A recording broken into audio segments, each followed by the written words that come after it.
Back, you're watching Gravitas. For weeks now, the rhetoric has been building up, and now things have come to a head in the Korean peninsula. Are the two sides on the brink of war, or is this just brinkmanship? Here's a report.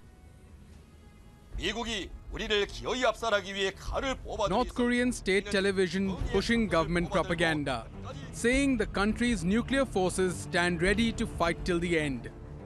In the eastern coastal town of Wonsan, major live-fire drills were conducted as USS Michigan, a nuclear-powered submarine, arrived at the South Korean port of Busan.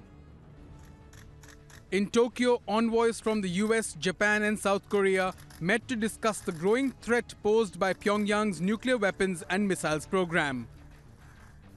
우리들은 북한이 추가적인 전략 도발을 중단할 것을 강력히 경고하고, 그럼에도 불구하고 북한이 이를 감행할 경우에 북한이 감내할 수 없는 강력한 징벌적 조치를 취하기로 합의했습니다. A wary China urged US President Trump to exercise restraint.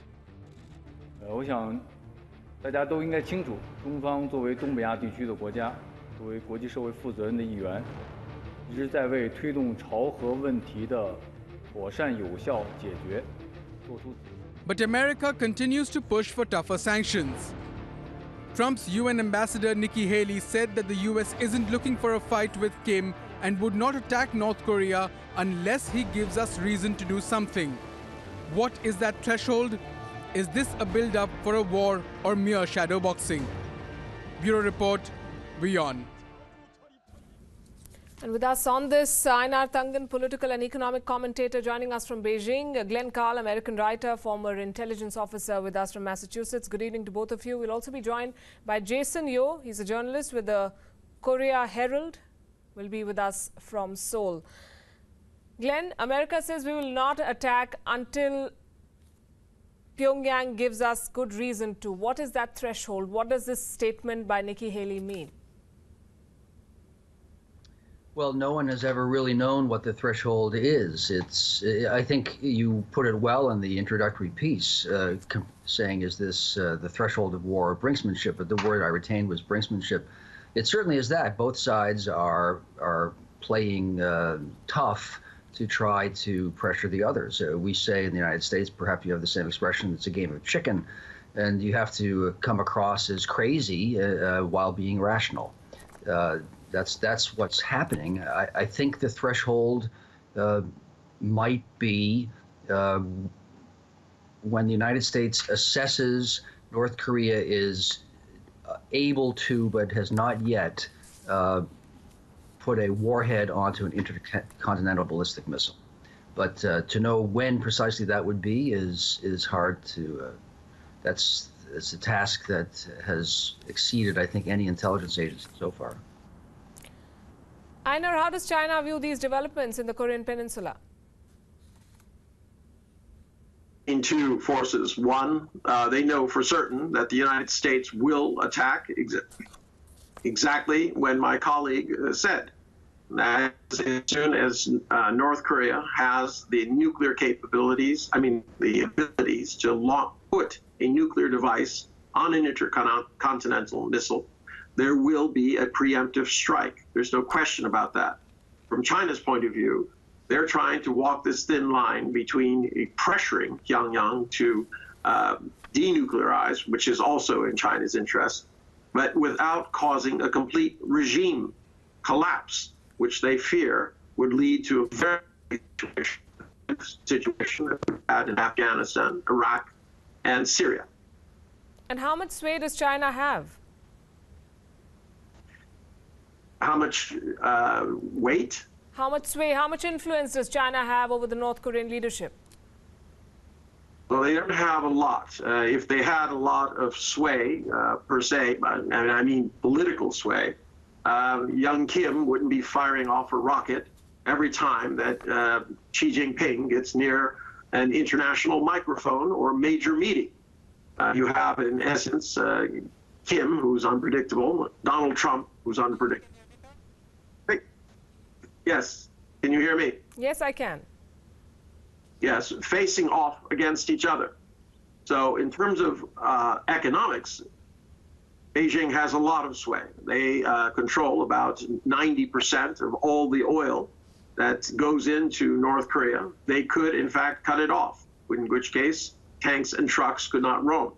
But the difficulty here is if Pyongyang believes that China and the United States have decided to gang up on it, he's unpredictable enough where you don't know what's going to happen.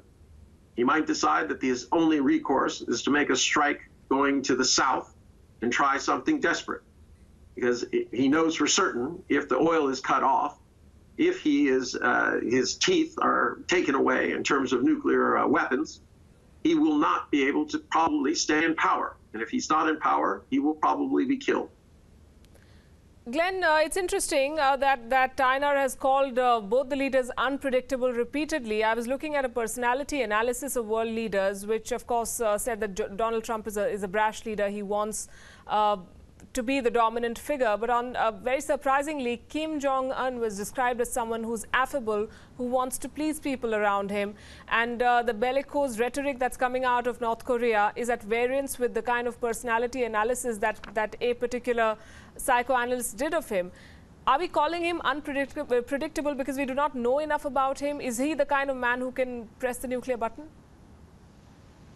I think he is the kind of man who can press the nuclear button. I don't know that he is so unpredictable as the conventional thumbnail characterization of him would affirm. I think North Korea has been quite consistent for decades. They seek national survival. National survival of the regime means survival of Kim Jong-un's leadership, his family's dynasty.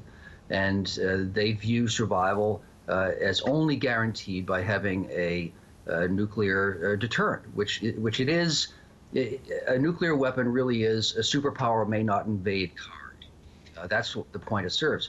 There's another even darker from the American and South Korean, I think, Western perspective to North Korea's policies, I'm afraid, which is that they are playing a conscious game for reunification, or at least the expulsion of the American presence in South Korea, which would then enable unification on their terms. That sounds like a Cold War characterization, but I'm afraid that there is truth to that.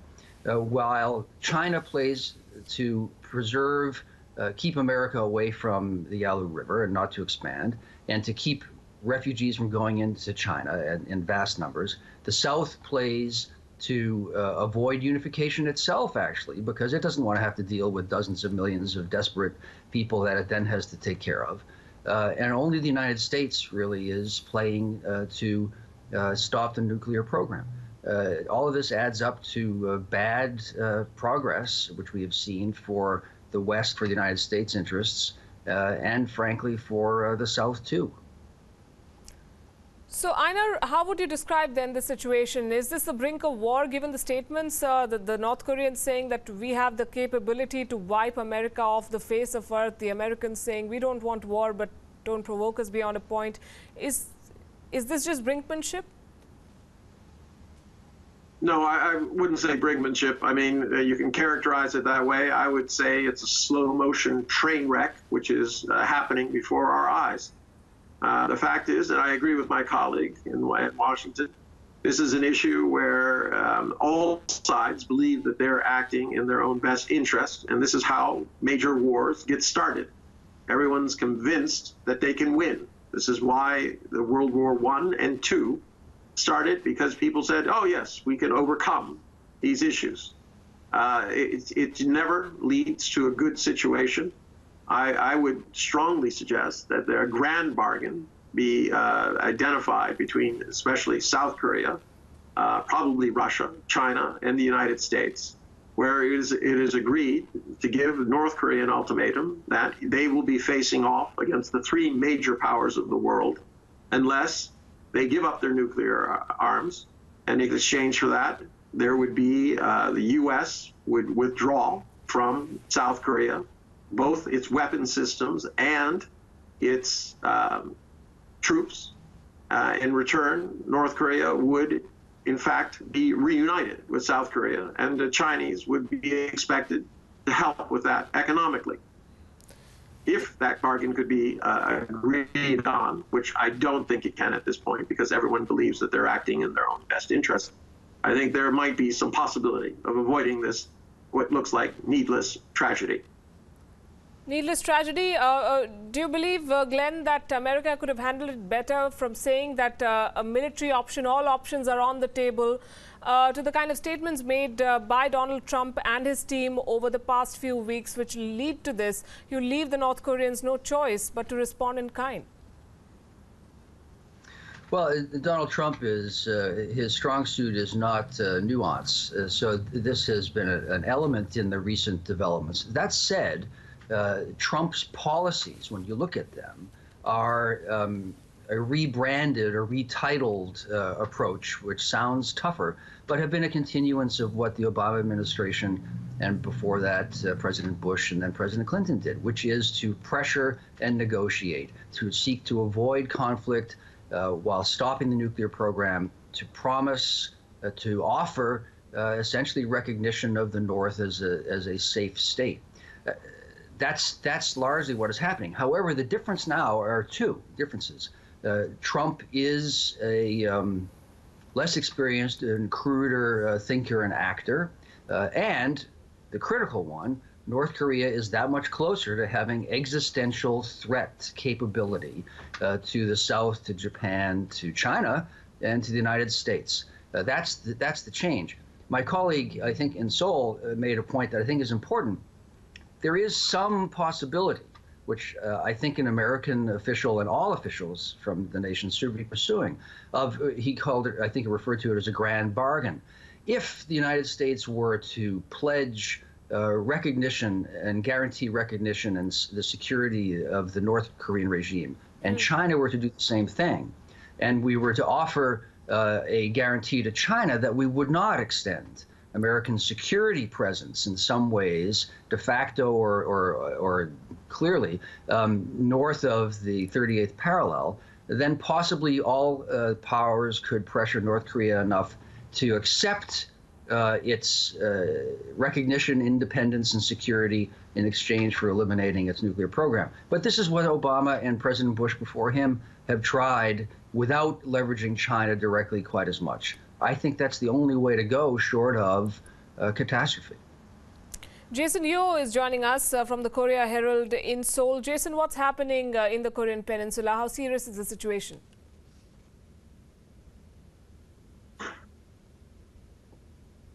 I know that there has been a report from North Korea that they have conducted a larger-scale artillery drill in North Korea, but I don't think it's that serious as been reported, because it is kind of like one of the regular drill that they conducted after they wrapping up their winter exercise. So I think it's more of like routine stuff and not particularly a response to the U.S. increased presence on the Korean peninsula. So what do we expect next? The statements that are coming out from both sides are very serious. Is this then just a game of who blinks first? Yep, I am not saying that it is not serious. I'm just saying that the artillery drill happening in the north is not designed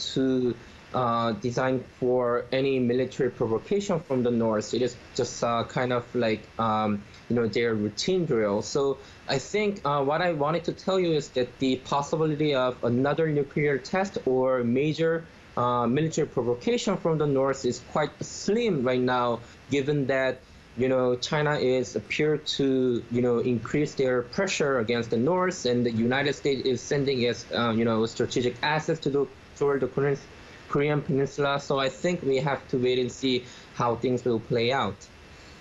And what came out of the meeting in Tokyo? Yeah, the meeting in Tokyo, I think what you're referring to is the the Chinese like top nuclear envoy visited in Tokyo, and they discussed a plan to resolve North Korean nuclear program.